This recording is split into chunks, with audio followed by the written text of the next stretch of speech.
5 into 40 by 8. 8 1 ja, 8 5 ja, 5 5 ja, 25. 25 ఏంటమ్మా boys. ఓకేనా? నువ్వు ఆప్షన్ ఎలా పెట్టావు? నువ్వు ఇది ఎలా ఆలోచించావు? క్వశ్చన్ ఫస్ట్ నేను రఫ్ చేసుకున్నాను సార్. రఫ్ చేసుకున్న తర్వాత అది వచ్చి ఇంకా రాలేదు సార్. మళ్ళీ ఇంకా అలా ట్రై చేసాను సార్, అయినా రాలేదు సార్. ఏదో పెట్టావు అప్పుడు. ఇప్పుడు అర్థమైందా? ఓకేనా?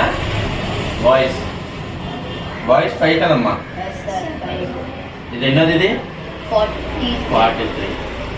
నెక్స్ట్ 44 చూద్దాం. 44 0.75 into 6. 0.75 into 6 divided by 0.15. అంతేనా?